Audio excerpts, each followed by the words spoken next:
बिस्मिल्लाहिर्रहमानिर्रहीम। Dear student, आज जो हमारे पास टॉपिक है वो हमारे पास है इम्प्लिसिट डिफरेंशिएशन। इससे पहले हमने इम्प्लिसिट फंक्शन और एक्सप्लिसिट फंक्शन के बारे में ही पढ़ा था। वो एक अलग टॉपिक आपके पास है जो हम पहले फंक्शंस में डिटेल से पढ़ चुके हैं। लेकिन इम्प्लिसिट डिफरेंशिएशन एक अलग आपके पास टॉपिक है जो डेरिवेटिव हम यूज़ करते हैं। ये आपके पास ऐसे ही समझे जिस तरह हम डेरिवेटिव में डिफरेंट रूल यूज़ करते हैं, इस तरह इम्प्लिसिट डिफरेंशिएशन भी आपके पास डेरिवेटिव का एक रूल है जिसके थ्रू हम डेरिवेटिव को फाइंड करते हैं। यहाँ हम इसको डिफरेंट एग्जांपल्स के थ्रू आपको समझाएंगे। सबसे पहले आपके पास यहाँ एक एग्जांपल लिखा है, जो एक सर्कल की इक्वेशन आपको नज़र आ रही है, x square plus y square equal to 25। हमने इस इम्प्लिसिट डिफरेंशिएशन के थ्रू यहाँ फाइंड करना है d Y by D x. D Y by D x हमने फाइंड करना है, लेकिन इम्प्लिसिट डिफरेंशिएशन को यूज़ करके।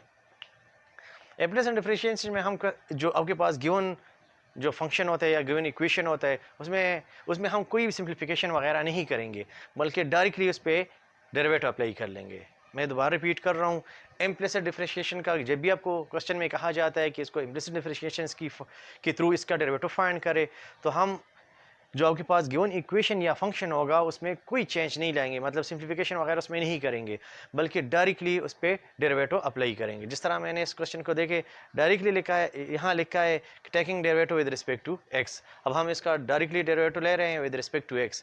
तो जितने भी आपके पास इस इक्वेशन या फंक्शन में टर्म्स इन्वॉल्व है, हर एक पे अलग अलग उसका डेरिवेटिव ले लो। तो एक्स स्क्वायर का अलग डेरिवेटिव लिया है, वाई स्क्वायर का अलग डेरिवेटिव लिए है, और जो राइट साइड पे आपके पास 25 है उसका अलग डेरिवेटिव लिए।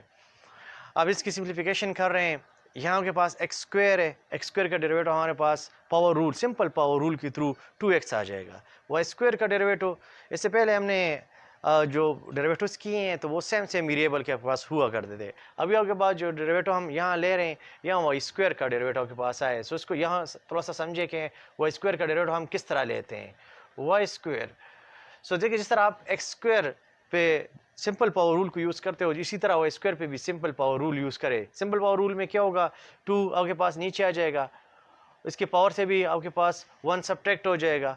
और जब आप यहाँ एक बात नोट करें, जब ये दोनों वेरिएबल डिफरेंट हो, यानी आप जिस चीज़ का डेरिवेटिव ले रहे हो विद रिस्पेक्ट टू वो अगर डिफरेंट आपके पास आ रहे, सो फिर आपके पास अगेन आपने विदाउट पावर डेरिवेटिव लेना होगा उसी वेरिएबल का। So D by D X of Y, इसी वाई का आप दोबारा डेरिवेटिव विदाउट पावर ले लें।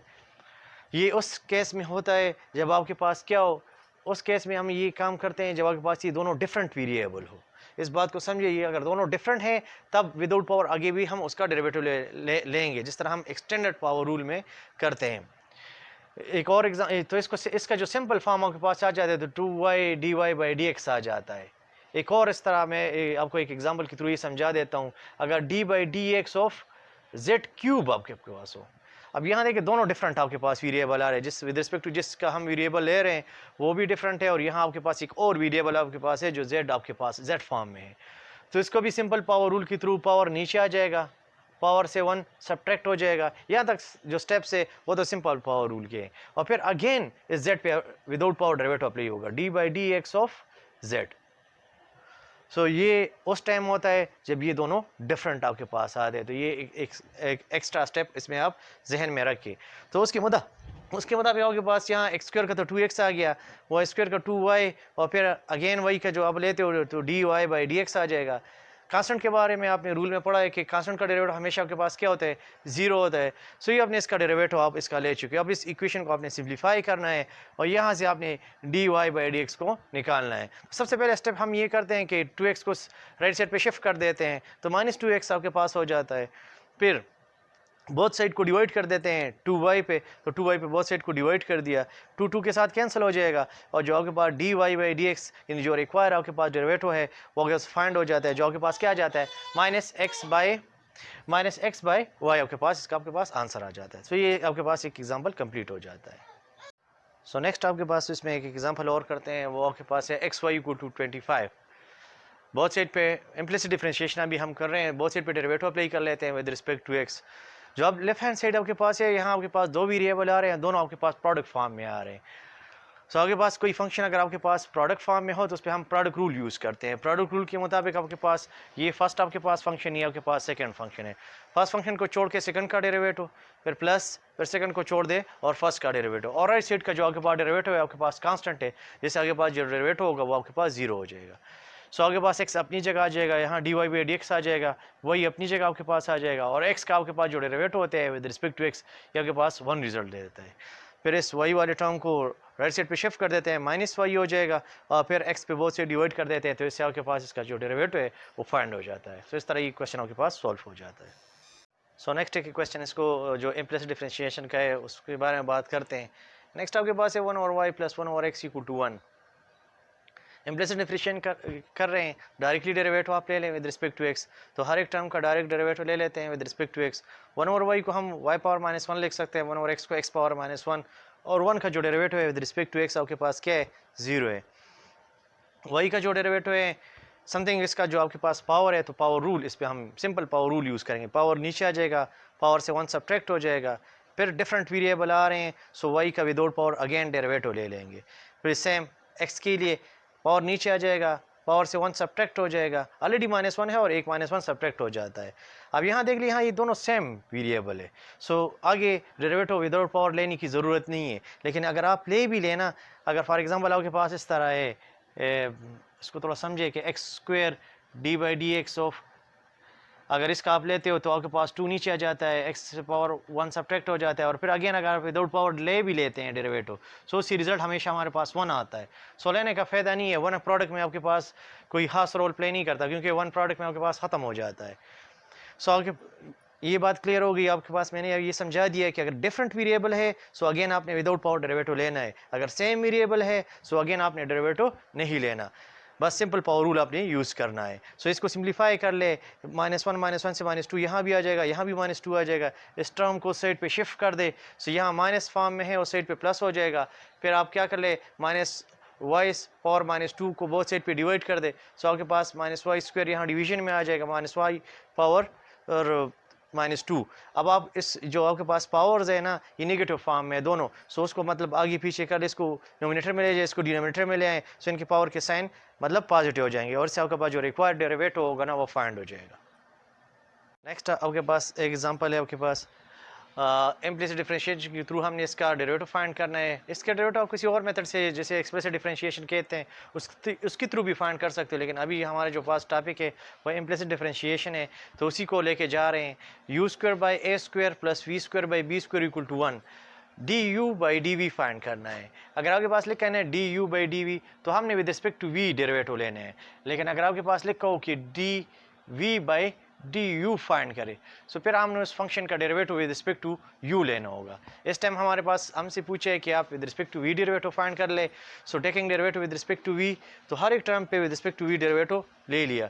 आपके पास इसमें आपके पास जो है ना स्मॉल a b c हमेशा हमारे पास कांस्टेंट होते हैं। अक्सर क्वेश्चन में मेंशन भी किया जाता है कि ये आपके पास कांस्टेंट है, लेकिन अगर मेंशन ना भी किया गया हो तो small a b c as a constant हम उसके साथ डील करते हैं। तो यहाँ आपके पास जो small a b and c, सो आपके पास जो है 1/a² ये भी कांस्टेंट है, 1/b² ये भी कांस्टेंट है, तो इसको डेरिवेटिव से बाहर निकाल लेंगे। u² का derivative with respect to v, power rule के थ्रू 2 नीचे आ जाएगा, 2 से 1 सब्ट्रैक्ट हो जाएगा, और फिर विदाउट पावर u का derivative with respect to v ले लें, तो du/dv आपके पास आ जाएगा। फिर सेम प्रोसीजर 1/b² बाहर निकाल लें, v² का with respect to v derivative ले लें, 2 नीचे आ जाएगा, 2 से 1 सब्ट्रैक्ट हो जाएगा। अब यहाँ आपके पास सेम वेरिएबल है, तो अगेन डेरिवेटिव लेने की ज़रूरत नहीं है, और 1 का डेरिवेटिव आपके पास 0 हो जाएगा। अब हमने यहाँ से क्या निकालना है, du/dv किसी तरीके से आप इस तरह आपने निकालना है। तो सबसे पहले इस वैल्यू को हम राइट साइड पे शिफ्ट कर देते हैं, जो नेगेटिव हो जाता है। फिर आप जो आपके पास लेफ्ट साइड के साथ ये वैल्यू है, ये बोथ साइड पे आप a² / 2u मल्टीप्लाई कर ले। दोबारा सुन ले, बोथ साइड पे आप a² / 2u मल्टीप्लाई कर ले, तो इस साइड से कैंसिल हो जाएगा, इस साइड से यहाँ मल्टीप्लिकेशन में आ जाएगा, जहाँ से 2 कैंसिल हो जाते हैं, और आपके पास जो du/dv का रिजल्ट है वो -a² v/b² u फाइंड हो जाता है, जिससे ये आपके पास क्वेश्चन कंप्लीट हो जाता है। सो इम्प्लिसिट डिफरेंशिएशन के लास्ट क्वेश्चन पे बढ़ते हैं। काफ़ी इंपॉर्टेंट क्वेश्चन है, पेपर पढ़े फ्यू से। अक्सर ये क्वेश्चन पेपर्स में के पास वो दे देता है, क्योंकि इसमें आपके पास इम्प्लिसिट डिफरेंशिएशन भी कवर हो जाता है और स्लोप ऑफ टेंजेंट लाइन भी कवर हो जाता है। सो इसमें आपके पास क्वेश्चन कुछ इस तरह पूछे कि determine the slope of the tangent line to the curve of this one, कि किसी कर्व की इक्वेशन आपके पास गिवन है, एट दैट पॉइंट आपने इसका स्लोप फाइंड करना है। जो पॉइंट जिस पॉइंट पे आपने स्लोप फाइंड करना है वो पॉइंट आपके पास गिवन है। तो सबसे पहले आपके पास जो जिस कर्व की इक्वेशन गिवन है उसको आप लिख लें, ठीक है, और उसका derivative with respect to x आप ले लें। So with respect to x जितनी भी इसमें टर्म है वो डेरिवेटिव ले लिया, ठीक है। फिर आप उस पर बारी बारी जो भी उस पर मतलब उसकी रूल्स है वो अप्लाई करते जाए। जिस तरह फर्स्ट टर्म का आप देख ले, 3 कांस्टेंट है वो बाहर चला जाएगा और एक्स स्क्वायर का डेरिवेटिव आपके पास 2x आ जाएगा। फिर 7 बाहर चला जाएगा, कांस्टेंट है मल्टीप्लिकेशन में, वाई स्क्वायर का आपके पास 2y और dy बाई dx आ जाएगा। फिर 14 कांस्टेंट है बाहर चला जाएगा, y का डेरिवेटिव dy बाई dx आपके पास आ जाता है। और जो कांस्टेंट वैल्यू है ना आपके पास रिजल्ट है उसका क्या हो जाएगा, 0 हो जाएगा। सो इस तरह के पास ये डेरिवेटिव का जो पहला स्टेप है ना वो कंप्लीट हो जाता है। फिर इसमें थोड़ी सी सिम्प्लीफिकेशन कर ले, 3 × 2 6x आ जाएगा, यहाँ से 14y dy बाई dx आ जाएगा, यहाँ 14 फिर dy बाई dx आ जाएगा। हमने बेसिकली इससे dy बाई dx किसी तरीके से निकालना है। सो इसमें दो जगहों पे दो टर्म में dy बाई dx नज़र आपको आ रहा होगा। सो इस तरह कर ले, जिस टर्म में आपके पास जिन वैल्यूज़ में dy बाई dx नहीं है उसको राइट साइड पे शिफ्ट कर दे। जिस तरह 6x है तो उसको राइट साइड पे शिफ्ट कर दिया, बाकी दोनों टर्म में से dy बाई dx कॉमन ले ले। जब आप दोनों टर्म से dy बाई dx कॉमन लेते हैं तो यहाँ से -14y आ जाता है, यहाँ से +14 आपके पास रह जाता है।